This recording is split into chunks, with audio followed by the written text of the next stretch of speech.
안녕하세요. 아빠 매너티입니다.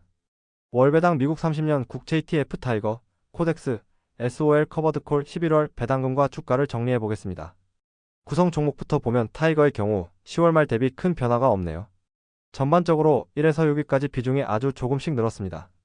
코덱스의 경우 10월 중순까지만 해도 미래에셋 비중이 91%였는데 44%까지 줄였고 키움을 24% 늘리네요.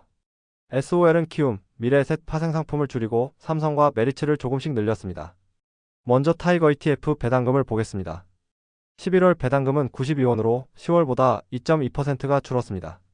10월부터 배당금이 계속 하락세입니다. 배당 기준일은 11월 29일이고 배당일은 12월 3일입니다. 올해 누적 배당금은 897원이고 현재 주가 기준으로 배당 수익률은 10%네요. 주가는 8월까지 상승세였다가 10월부터 본격적으로 하락하더니 11월은 소폭 추가 하락했습니다. 다음은 코덱스 ETF입니다. 11월 배당금은 99원으로 10월 대비 2% 감소했습니다. 배당 기준일은 11월 15일이었고 배당일은 11월 19일로 이미 지급되었습니다. 누적 배당금은 727원이고 배당 수익률은 7.4%입니다. 주가는 타이거와 마찬가지로 10월에 급락했으며 10월 말 대비 0.5% 정도 하락했습니다. SOL ETF 11월 배당금은 95원으로 10월 대비 13%가 오히려 오릅니다. 배당 기준일은 11월 29일이며 배당 지급일은 12월 2일입니다.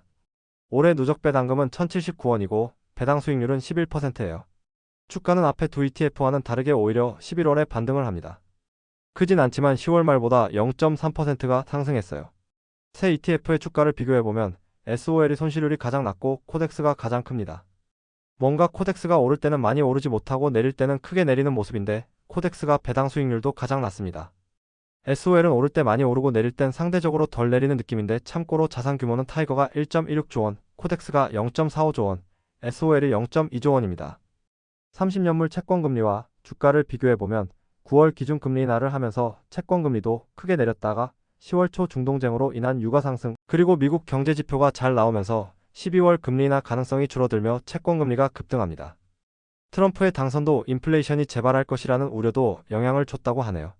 하지만 11월 중순 이후로 미국 재무부 장관으로 스콧 베센트가 지명되면서 채권금리가 조정을 받게 됩니다. 그래서 채권 ETF들이 반등을 주게 되었는데요. 베센트의 경우 트럼프 행정부의 과격한 관세 정책을 중화시킬 것이라는 기대와 재정 적자가 더 확대되는 것을 보고만 있지 않을 것이라는 기대 때문이라고 하네요. 10월까지만 해도 4.4%가 넘었지만 지금은 4.3%대에 있습니다. 다행히 채권금리는 조정을 받았지만 9월에 금리 인하를 한 이후의 행보가 기대와는 다르게 움직이고 있습니다. 지금 시장은 12월에 금리 인하를 할 것이냐에 집중되어 있는데 12월 초에 미국 ISM 제조업 지수, 미시간대 소비자 심리 지수 등 다양한 경제 지표가 발표될 예정이라 이 지표들에 큰 영향을 받을 것 같습니다. 우리나라도 경제가 너무 안 좋아 금리 인하를 했는데 주가는 크게 빠지게 됐는데요. 미국이 금리 인하를 해줘야 채권 ETF와 주식시장이 좋아질 텐데 현재는 미국만 잘 사는 느낌이네요. 오늘 준비한 내용은 여기까지고요. 시청해주셔서 감사합니다.